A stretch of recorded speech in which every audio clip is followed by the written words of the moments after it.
get reaction on this. We're joined by the DA's Soli Msimanga, who was up against Panyaza Lesufi for the position of Premier of Gauteng. Thank you very much, sir, for availing yourself. A lot was said and a lot was outlined for this new executive for the next 18 months. So let me not limit you to certain sections of interest. Perhaps you guide us in terms of what stood out for you.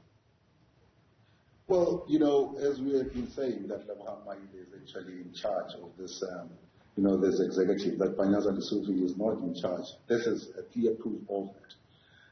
You can see that, the slate is finding itself very, very much dead and center in the middle of this, which makes me wonder if Panyaza Lesufi will indeed be able to command the respect of his executive, whether he will be able then to deliver. But, some very interesting restructuring that is taking place. Lebogang Maile, for instance, now in control of the biggest chunk of government's budget, with human settlement and infrastructure now being put together. That, for me, is a dangerous thing to do. We know that he is a renegade who has landed the government in court a number of times. And I don't think that there will be a short of scandals that is going to be coming out of this new portfolio of his. In Kokta, Mzukumalo was a mayor in Merafo, if I remember quite well. And I don't know what he will be able to then do very, very differently there. Whereas now, if you want to marry Kokta with e-government and research and development, these are very, very demanding positions, and now to marry e-government with Kokta, I don't know what is the rationale behind that, but anyway, in days to come, we'll possibly then be able to then find out. Let me also then say it is very interesting that somebody who's been responsible for the 500 million that had gone to a hospital that we don't know, who owns the hospital. Well, we know who owns the hospital because it's not the government-owned hospital, has actually now been given the task of growing this economy of this province. Somebody who has failed to build, infrastructure and maintain infrastructure is now given a portfolio of ensuring that we're able to grow the economy and make sure that the most vulnerable and the most desperate, which are in the main young people, will be able to find jobs, will be able to then start running their own businesses. I find it very, very questionable that Tasmir Mutara will be able to then do the work that is there. Faith Mazibuko, she's been very much useless as an MEC responsible for safety and security. In fact, we have raised this issue about why she remains in that portfolio, why we would have only been able to buy only 58 vehicles for South African Police Service in the whole year, while the South African Police Services are in such a great demand of resources to be able to then do the work that they need to do, knowing very well that, in the recent days we have seen a rise in the spite of in crimes around townships and taverns. We have seen how in the illegal minings in the West Rand, how these things have actually then put the ability of South African police services, especially in Gauteng province, into question. So these are some of the things that we believe that are going to be very much impossible to believe that they have any strategy to turn things around.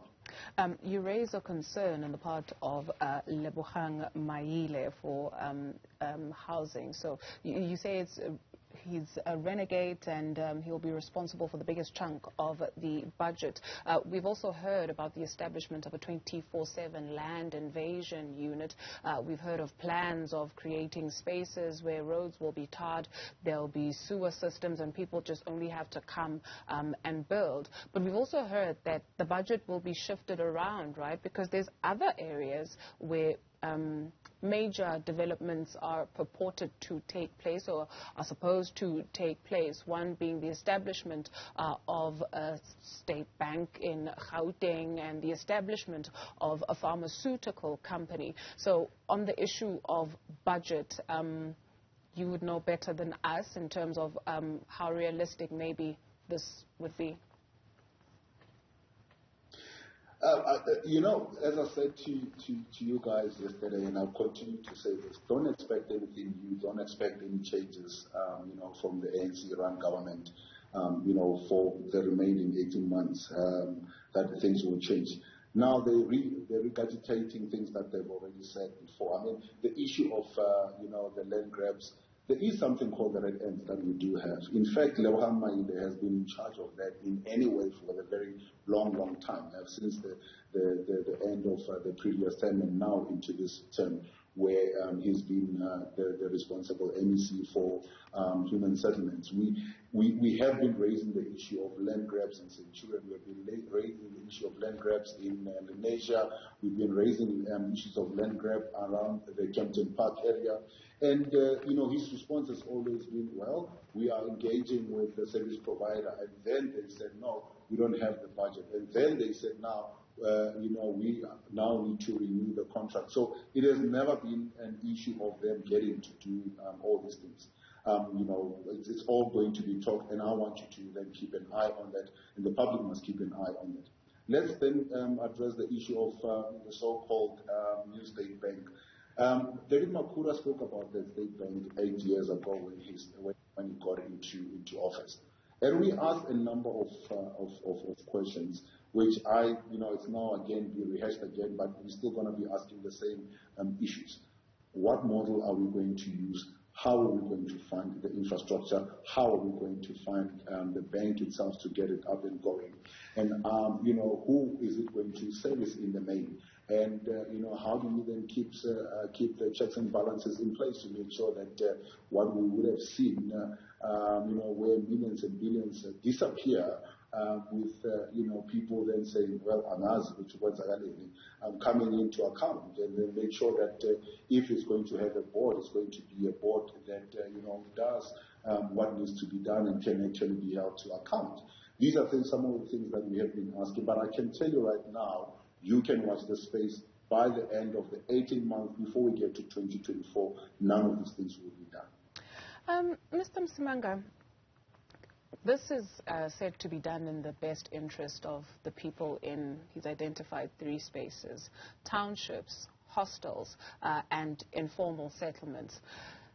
Yes, there were promises that were made, and yes, there are ambitious plans on the program for the next 18 months. Is there anything that you can identify, perhaps, in the best interest of the people of Gauteng and these spaces that have been mentioned, that you perhaps see as low-hanging fruit that can bear fruit, that is positive from what has been announced, or nothing at all? Well, for me, there's the townships. You can say what we want about the apartheid spatial planning, but one thing I know is that most of the townships have been left with industrial areas that are underutilized at this point in time. So you go to Soweto, to Orlando, there's, the old industrial area in Orlando West. You go to Atteridgeville, you go to the Soulsville industrial area there's an industrial area. Mamelodi, if you go to the west of Mamelodi, there's an industrial area there. If you go outside of Tembisa, you'll see there's an industrial area there. And, you can go on and on. So if you want to do something around reindustrializing, the townships and really get them going, that's where you need to start. But also, you cannot just go and plow in a whole lot of money without checking what programs you're putting in place. And also, are you able to then get the greatest impact out of the money that you're putting down? So we have been putting a lot of money, I must tell you, in under the guise of the Tshwane 1 million, the Tsepo 1 million, where, on year-to-year basis, we're spending no less than 100 million. But if you go and check how many young people have actually been affected by this, remains a problem. And this is where I think we need to be focusing.